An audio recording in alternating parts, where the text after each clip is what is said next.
संजय जी। राधे राधे। राधे राधे महाराज जी। महाराज जी, ये तंत्र मंत्र कुछ लोगों के ऊपर लोग कर देते हैं, क्या ये ऐसा सच में होता है? ऐसा कुछ वैसे ऐसे विधान हैं, वो तांत्रिक हैं जो मंत्रों के ज्ञाता है, उसमें मारण है, वशीकरण है, उच्चाटन है, ये इसके विधान है। लेकिन ये उन्हीं के ऊपर काम करते हैं जो भगवान का भजन नहीं करते। जो भगवान का भजन करते हैं उनके ऊपर काम नहीं करते। अगर आप राधा राधा जपते हो, कृष्ण कृष्ण जपते हो, तो भगवान तुम्हारी रक्षा करेंगे। कोई भी तंत्र मंत्र तुम्हारे ऊपर काम नहीं करेगा। एक तांत्रिक था, तो शालिग्राम भगवान को चुटकियों से नचाता था ऐसे, और भक्त का नाटक करता था। तो भक्त लोग बड़े, जो देखने वाले, यार भगवान इसके बस में है, जैसा चाहता वैसा नचाता है। तो एक भजनानंदी संत थे, उनके पास कई लोग भजन करते, तो उन्होंने आकर बताया कि वो ऐसा बोले, भक्त कभी ऐसा कर ही नहीं सकता। भक्त भगवान को प्रदर्शन थोड़ी करेगा, वो तो आराधना की वस्तु है। तो फिर उन्होंने कहा, महाराज ये तो बड़ा गलत हो रहा है, समाज भ्रमित हो रहा है। बोले आपको चलना चाहिए। वो गए और खड़े हो गए और दिखा भाई, वो चुटकी बजावे कुछ नहीं। जब 100 का स्वभाव शेर हो जाता है ना, तो फिर कुछ नहीं चलता। और उनके पास भजन था और ये मंत्र का तांत्रिक था। तो इसने जब देखा कि यही बाबा जी आए और इसी कारण हुआ, तो उनसे कहा चले जाओ। तो उनका ये नाटक बंद कर, भोले भाले लोगों को तू ऐसे तंत्र के द्वारा लुभायमान करता है और पैसे इकट्ठा करता है। अब सारे समाज में उसकी बेइज्जती हुई, तो उसने शाम के अनुष्ठान किया मारण का। मारण का प्रयोग किया, वो खप्पर में आग की तरह जलती हुई उन महात्मा की तरफ बढ़ी, लेकिन उनकी डेहरी की परिक्रमा करके बस खड़ी रही। कृत्या भी कहते हैं शास्त्रीय भाषा में, कृत्या, मारण, ऐसे नामों से उच्चारण किया जाता है। तो उन महात्मा ने कहा, मैं कोई दोषी हूं क्या? सब में भगवान वास करते, तू भी भगवत स्वरूप है। उसी के द्वारा प्रकट की हुई कृत्या, उसी को जाके पटक दिया, उल्टी खून की। और जब शिष्यों ने कहा, महाराज मर जाएगा, आप कृपा करके चलो, बस राम राम राम राम राम, खत्म कृत्या। तब अंतर ध्यान हो गए। तो उनका बेटा, अब समझ जा, कान पकड़ा, उस शिष्य बन गए महात्मा, को ईमानदारी से भजन करने लगे। तो तंत्र होता है, मंत्रों में ऐसी ताकत है।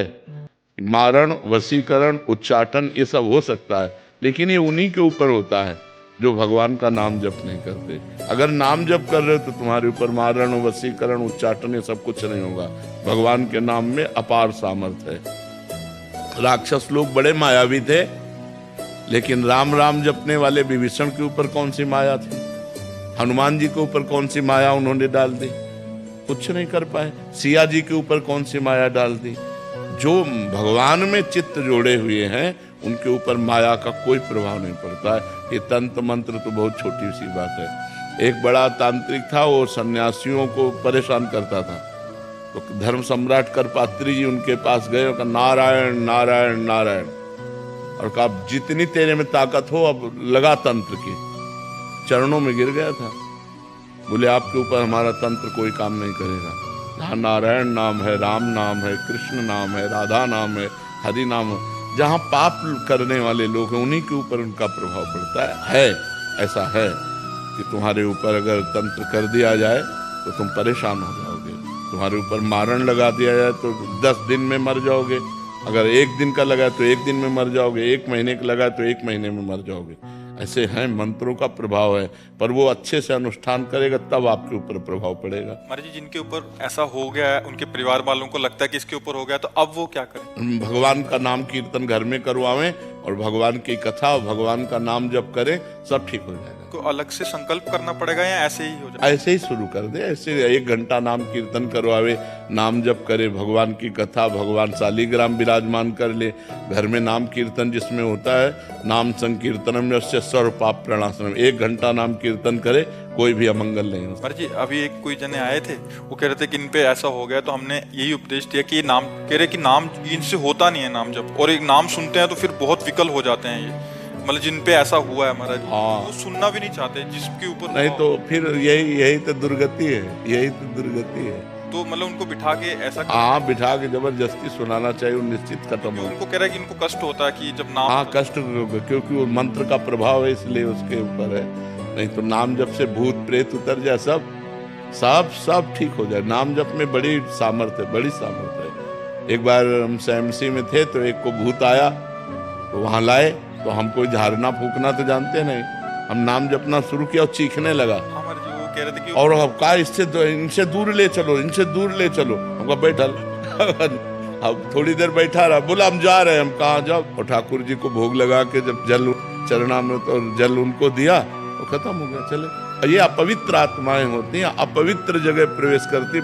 हम स्मशान में घूमे, कभी हमें भूत प्रेत कहीं कुछ नहीं। गंगा किनारे 20 साल रहे, गंगे किनारे ही रहे, कभी कोई ऐसा नहीं। तो नाम जप करो भगवान के नाम में, बड़ी भूत पिशाच निकट नहीं आवे। बहुत सिद्ध है, गोस्वामी जी ने सिद्ध अवस्था में, तुलसीदास जी ने ये लिखा है, हनुमान चालीसा। हाँ, भूत पिशाच निकट नहीं आवे, महावीर जब नाम नासय रोग, हरे सब पीरा, जप निरंतर हनुमत। हाँ, जपत निरंतर हनुमत। हाँ, ये बात समझ लेंगे। महाराज जी, ज्योतिषी में विश्वास करना चाहिए कि? ज्योतिष शास्त्र है। परीक्षित जी जन्म लिए थे तो जन्म से लेकर मृत्यु तक का निकाल दिया था उन्होंने, इनको तक्षक सर्प काटेगा, पूरा मृत्यु तक निकाल दिया था। पर ज्योतिष शास्त्र का ज्ञान हो तो ज्योतिष शास्त्र सत्य है, क्योंकि ज्योतिष शास्त्र है, कोई उसमें ऐसा नहीं। पर ज्योतिष शास्त्र का सत्य ज्ञान होना चाहिए।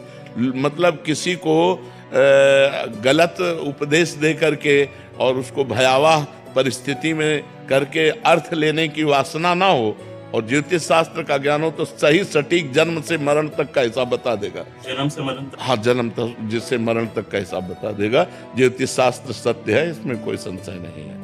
पर ये सिद्ध होना चाहिए, मतलब उसको उसका परिपक्व ज्ञान होना चाहिए। ज्योतिष शास्त्र ऐसे ऐसे विचार करने वाले, जैसे तुम्हारी भैंस खो गई, और वो आपका विचार किए तो आपको बता देंगे कि आपके गांव में दक्षिण कोने में 3 घर के बाद वो बंधी हुई है, और चले जाओ, उठा खोल लाओ। ऐसा है सारा ज्योतिष ज्ञान। सब मतलब ऐसा नहीं, भगवान ने सब शास्त्रों की रचना की, पर उसका सम्यक ज्ञान होना चाहिए।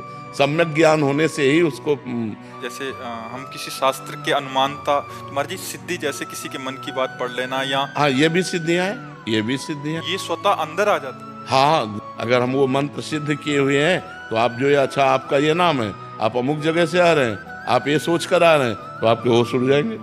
पर इन सब सिद्धियों को प्राप्त करने वाला भगवान को नहीं प्राप्त कर सकता, इसलिए कभी भगवान को प्राप्त करने वाले में आप कोई सिद्धि नहीं देखेंगे। ये सब शांत एकदम साधारण पुरुष, वो सब रिद्धि सिद्धि पेरे बहुआई, बुद्धि लोभ दिखावे भाई, होए बुद्धि जो परम सयानी, तिंतन चितई न अनहित जानी। वो अनहित कर देंगे, वो भगवत प्राप्ति नहीं होने देंगी।